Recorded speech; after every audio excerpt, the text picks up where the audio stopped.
Thank you very much, ladies and gentlemen. Thank you. Happy Saturday night, and welcome to the program. My name is Doc Watkins, and I'm joined tonight by Brandon Guerra on the drums and special guest bassist Daniel Durham. We've got a great night of music ahead for you. Our special guest is JazzTexas bartender and my own personal brother, Jimmy. He'll be on in just a minute, but first, let's have a look at the JazzTexas news.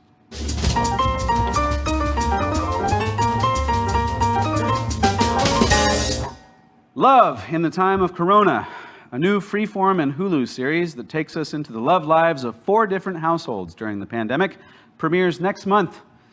To keep the series realistic, there will be numerous scenes of couples making love 6 feet apart or on Zoom calls while covering themselves in hand sanitizer. After 81 years, the New York Times will no longer include daily TV listings in its print editions. This comes as horrible news to all of the paper's elderly subscribers who won't be able to find the latest episodes of Murder, She Wrote. In honor of Warren Buffett's 90th birthday, Bill Gates, the second richest man in the world, showed off his baking skills by making a video of himself baking the Buffett. The 4th richest man in the world, a chocolate and vanilla cake with Oreo frosting.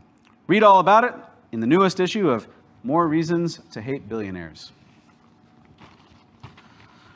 The Los Angeles Dodgers broke baseball's all-time record for most home runs in a calendar month by hitting their 57th home run against the Texas Rangers. Meanwhile, the Houston Astros set an all-time record this month for most stolen signs gained by banging on trash cans.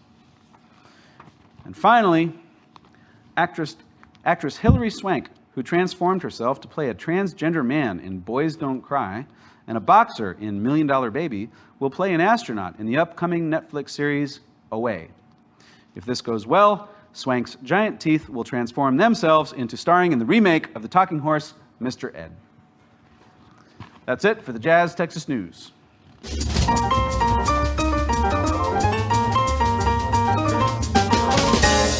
Well, we'll get to the music in just a moment, but first, let's have a toast to all those tuning in this evening. Welcome to JazzTexas, especially to those of you who have ordered cocktails from our bar or food from our kitchen. Thank you so much for doing so. Happy Saturday night. It's so good to be with you all now. And so here's to many more years of JazzTexas music, food, drinks, and friends. Cheers, everybody. The first song we'd like to play, we're going to take you back a little bit in time, about 9 months ago here at JazzTexas, and we'd like to do a Christmas song, believe it or not, but we feel that this is a tune that's perfect for all time and year-round by the great Vince Guaraldi from A Charlie Brown Christmas called Christmas Time Is Here.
That's Daniel Durham on the bass solo. Christmas Time is Here by Vince Guaraldi. We'd like to give a big shout out to our production crew here at Jazz Texas on the audio production. That's Caitlin Hill. And on the video production, you know him, Chris Zients.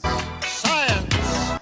With Wizard Broadcasting. Also, we'd like to thank KRTU 91.7, our media sponsor, for all that they're doing during these times to support Jazz Texas, one of the greatest jazz stations on the planet. Make sure and tune in to KRTU 91.7. We'd like to do a swinging standard for you now. This is one of the great jazz tunes of all time entitled, Have You Met Miss Jones?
That's Brandon Guerra on the drums, Daniel Durham on the bass. Have you met Ms. Jones? Well, ladies and gentlemen, my special guest this evening is JazzTexas bartender, former Oregonian all-state center fielder, and in case you didn't know, he's also my brother from the same mother. Ladies and gentlemen, please welcome to the program my brother Jimmy. Jimmy, welcome to the show. Thanks for having me. Thank you for being on the show. So, you are a bartender here at JazzTexas. I am. And I've known you your whole life. I'm your older brother, so you haven't known me your whole life, but nevertheless, before we get into bartending, let's talk about baseball. Okay. So you were an all-state center fielder in high school 2 years in a row. Is that right? Yeah. Yeah. Yeah. I don't know. Yeah. I love baseball and I love talking about it in any aspect, honestly. And I know you and I have talked a lot recently about the Astros. You know, everybody else is forgetting about it. I won't. Yeah. So I want to talk about the Astros because I already lived in Texas when you were in high school, and you crushed it out there, playing for South Medford High School, our hometown. Oh, yeah. 2 years in a row, all-state center fielder. But you have some strong opinions on the Houston Astros, and I want to talk about those because we've been playing Astros, or we've been telling Astros jokes for a long time. And I know our good buddy Ross, and Ross, if you're not listening, if you're not watching to the program right now, I'm going to text you later on and just, you know, tear you a new one because you better be tuning into the show because I know you have your own opinions on, you know, cheating in baseball, and it's, you know, all part of the game. Cheating's already, you know, always been a thing, but you have your own opinions. So let's like dish it out right now. Just like Kawhi Leonard, we're going to talk about the trash cans and the Astros. What do you think? I think it's awful. I mean, yeah, again, you know, cheating, I mean, that really doesn't fall under gamesmanship that with cameras and stuff like that. You know, everybody's always trying to get a leg up, but that's beyond the pale right there. That takes it way too far. And I am glad to see a lot of the, you know, stars in the MLB kind of come out against that and say that they just think these guys are just awful cheaters. They don't have any respect for them.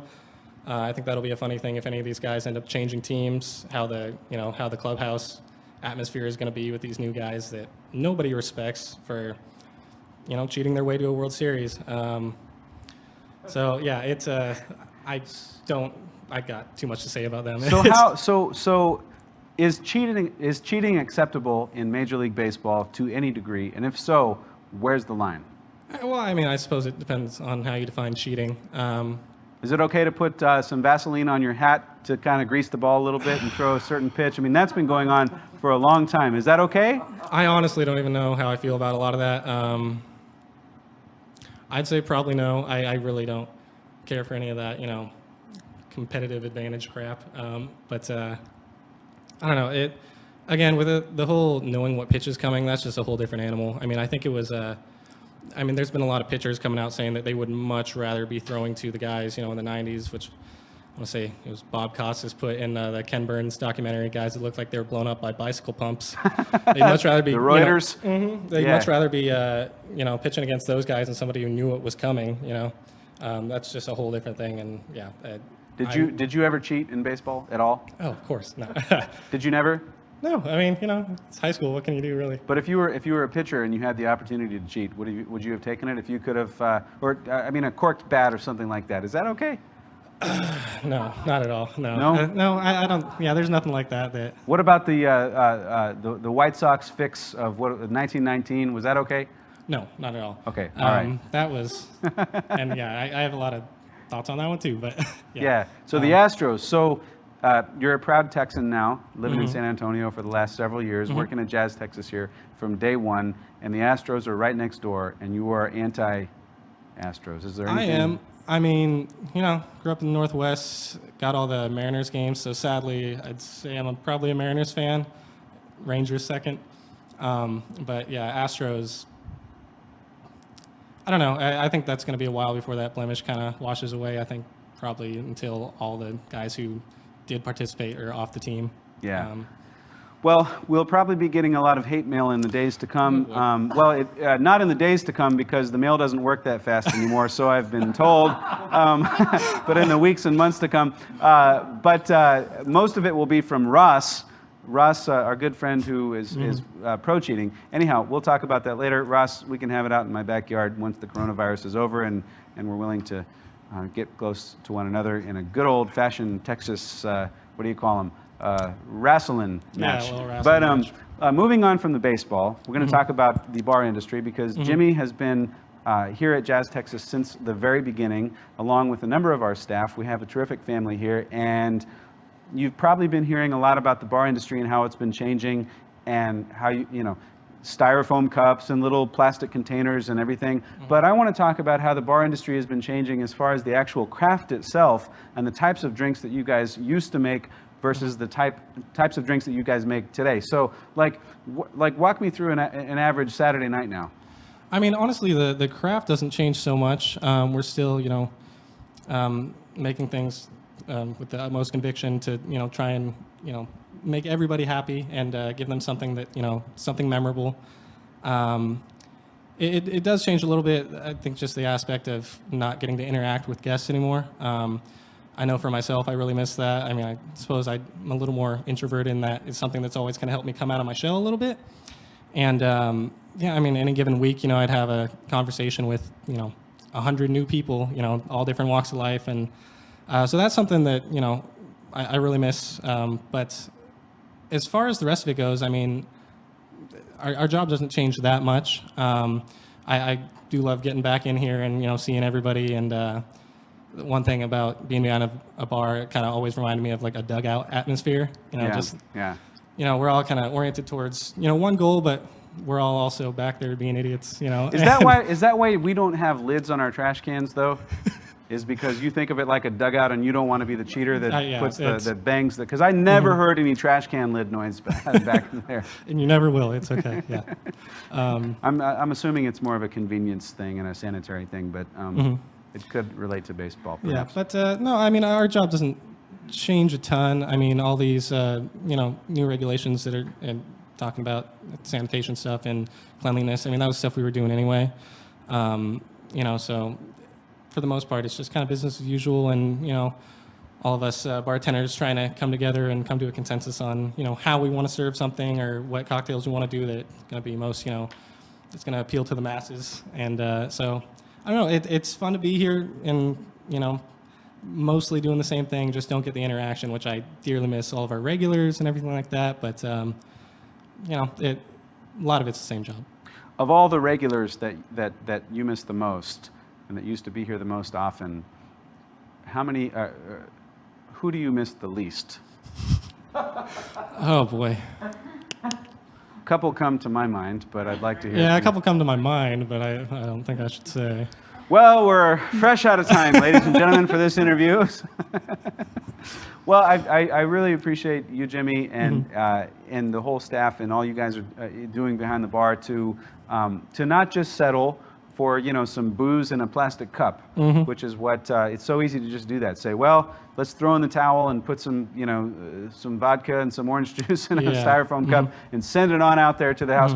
But you guys have been doing a great job of trying to figure out how can we still make the best cocktails possible. And we've heard from so many of our guests that have said, we've gotten the cocktail kits and it's amazing. I could never make this at home. And believe me, folks, none of those cocktails were made by me.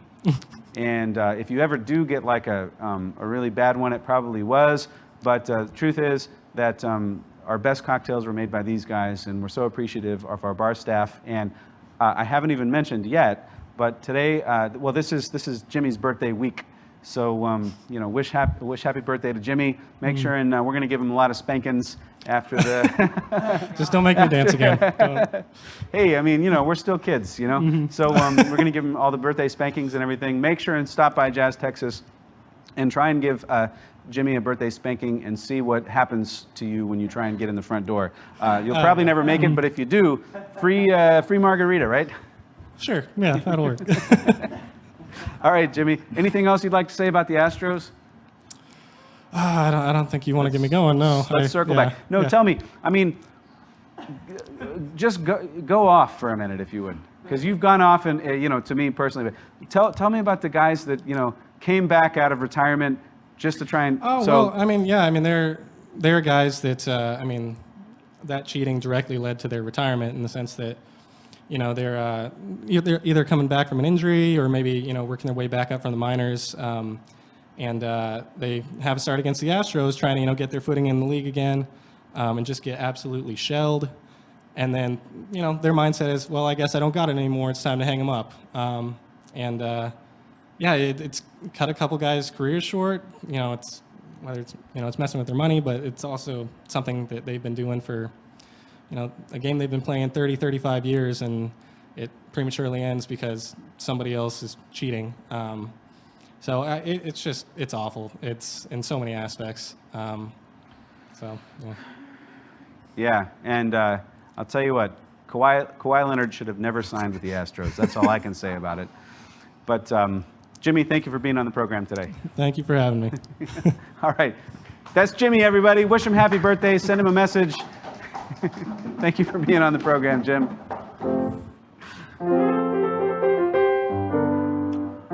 All right, well, getting on with the music now, we'd like to do a tune that we wrote about 6 weeks ago.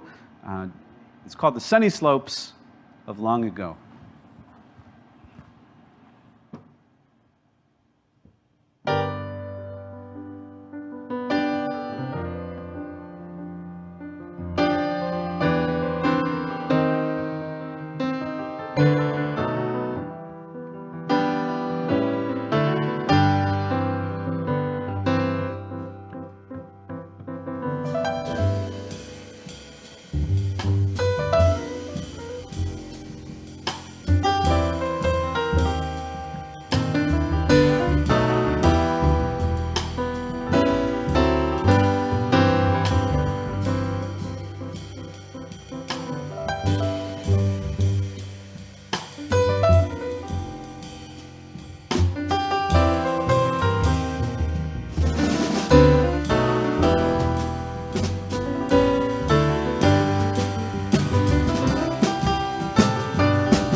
Thank you very much, everybody. That's an original tune called The Sunny Slopes of Long Ago.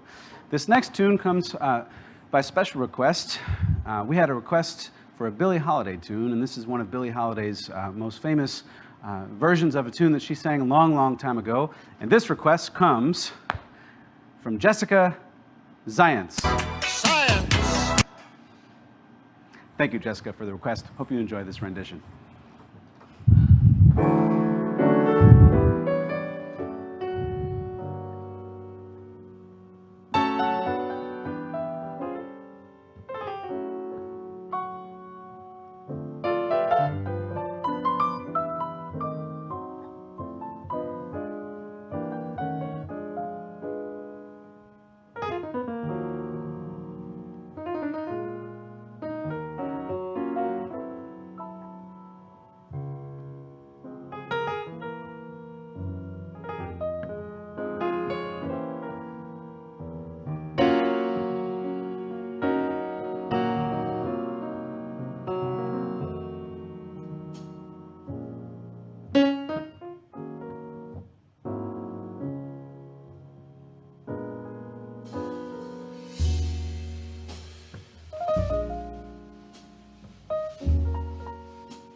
That's Body and Soul.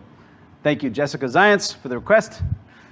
This next tune comes from the same era. This is a tune that was written by George Gershwin a long time ago, called But Not For Me. And we're going to feature Daniel Durham over there on the bass on this number, one of my favorite tunes of all time. Thank you for tuning in on this Saturday night to the Doc Watkins Show. We're so glad y'all are with us, and we hope you enjoy this next tune. Here goes.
That's But Not For Me by George Gershwin, Daniel Durham on the bass, Brandon Guerra on the drums.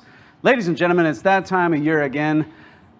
We're all stuck inside. We're stuck down here at this jazz club all by our lonesomes on a Saturday night, wishing you were here with us, trying to find things to do to occupy our time. Thankfully, we have lots of things behind the bar to do that so we don't get too bored down here.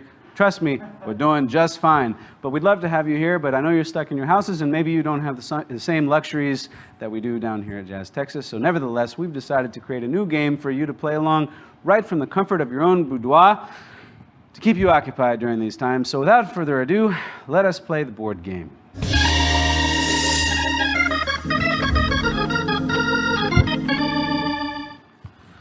Well, you know how the board game works. We like to pick two famous people or animals or things, both of whom are very boring, compare and contrast the two, and then by the end of the game, I get to decide who's the biggest bore. So, tonight on the board game, who's more boring? Diesel Fuel or Vin Diesel? Well, on the one hand, diesel fuel is any liquid fuel used in diesel engines whose fuel ignition takes place without any spark as a result of compression in the inlet air mixture and then injection of fuel. Diesel fuel also happens to be the #1 fuel of choice of arrogant douchebags and BMWs. Today's diesel engines can last extremely long on the road and go anywhere from 400 to 800 miles on a single tank of gas, which means you could drive from San Antonio to El Paso on a single tank of gas. But then again, why would anyone want to go to El Paso? Despite a common misconception, diesel fuel is not that dirty at all, and any diesel engine from 2000 or later is much cleaner. Also not as dirty as they were before 2007, adult film stars. On the other hand, Vin Diesel is an American actor and screenwriter known for his appearances in the Fast and the Furious movie franchise and nothing else, really. When Vin Diesel was a kid, he would watch the same movie dozens of times, whereas as an adult, I wouldn't watch a Vin Diesel movie once. After having kids, Vin Diesel realized that they can't see any of his movies because they're not family friendly. Then again, I'm over 18, but I can't see any Vin Diesel movie because they all suck. According to Vin Diesel, he hangs out a lot with bodybuilders, which probably explains where he gets his acting talent. In a recent interview, Vin Diesel says he turned down $20 million for a movie he did not want to be in, as opposed to me, who turned down a $9 movie ticket for a Vin Diesel movie I did not want to see. Well, frankly, it's a tough call, ladies and gentlemen, but if I had to choose who's the biggest bore, diesel fuel or Vin Diesel, the correct answer is Vin Diesel. And thanks for playing the board game.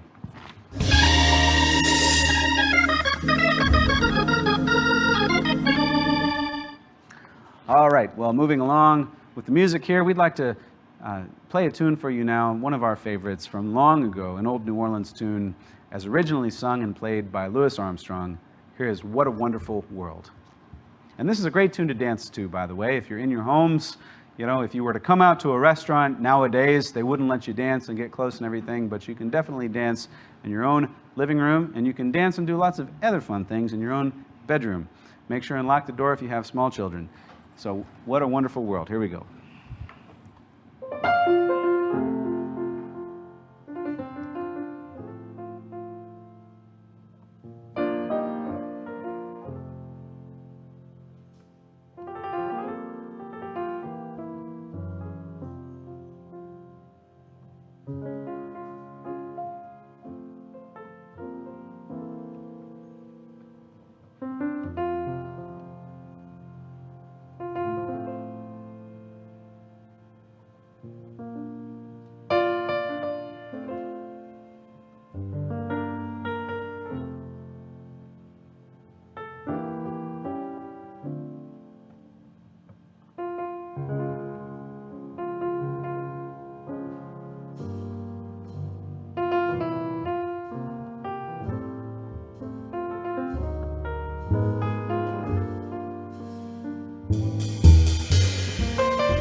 What a wonderful world.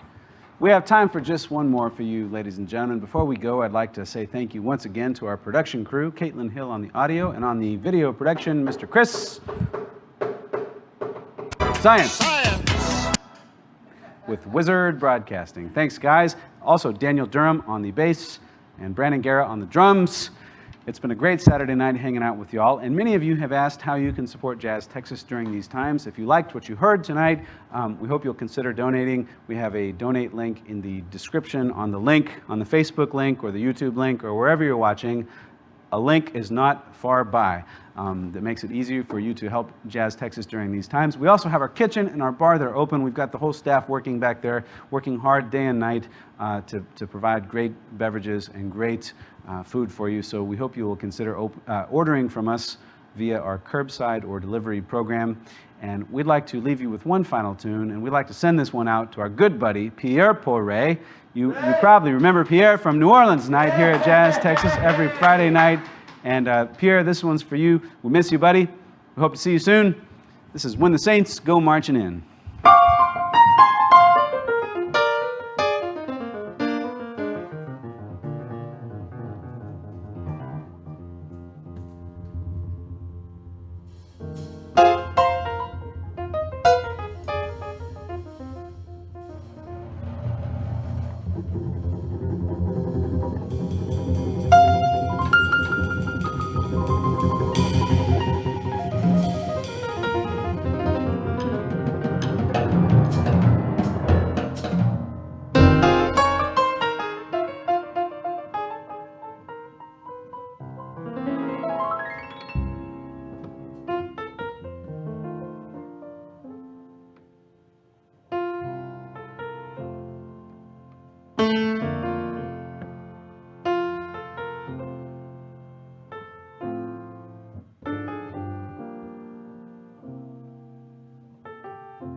Can't stop, won't stop live streaming, y'all. Join us again next week. We'll be back once again. How about it for Brandon Guerra on the drums, Daniel Durham on the bass, Caitlin Hill on the audio, Jimmy on the bartending and the baseball opinions with the Astros, which you should take very seriously. Ross, I hope you watch this and reconsider your thoughts. And Chris Science with Wizard Broadcasting. Thanks again to our sponsor, KRTU. We'll see you all on Tuesday night. Stick around.